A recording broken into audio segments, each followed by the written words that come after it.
श्री स्वामी समर्थ. जय जय स्वामी समर्थ. बाबासाहेब जाधव म्हणून सरकारी मानकरी होते. त्यास संतान नव्हते. कुटुंब वाढल्यावर दुसरे लग्न करण्याबद्दल त्यांनी श्रीजवळ आज्ञा मागितली. आज्ञा मिळाली नाही, म्हणून त्यांनी लग्न केले नाही आणि आपली सर्व इस्टेट महाराजाप्रित्यर्थ अर्पण करून लंगोटी धारण केली. त्यांना संस्थानातून 10 रुपये पेन्शन होती. असो, एक वेळ श्री स्वामी समर्थांची स्वारी सरकारवाड्याजवळ लकड खाण्यात होती. दुपारी 12 वाजता महाराज बाबासाहेबास म्हणाले, कुंभार, तुझे नावाची चिठ्ठी आली आहे. महाराज त्यास कुंभार म्हणून हाक मारित असत. श्रीचे वाक्य ऐकताच ते घाबरले आणि त्यास अकराळ विकराळ काळपुरुष दिसू लागला. पण न घाबरता त्यांनी धीर धरून श्रींचे पाय घट्ट धरले आणि प्रार्थना केली की महाराज, आता दुसरी विशेष वासना राहिली नाही, पण श्रींची सेवा अद्याप मनाप्रमाणे घडलेली नाही.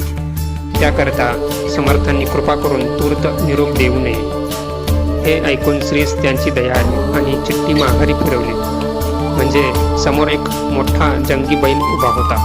त्याचकडे हात धरून महाराज म्हणाले, जा बैलाकडे.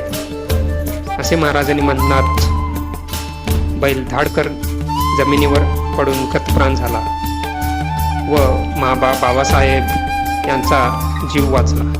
बाबासाहेबांना मोठा आनंद झाला.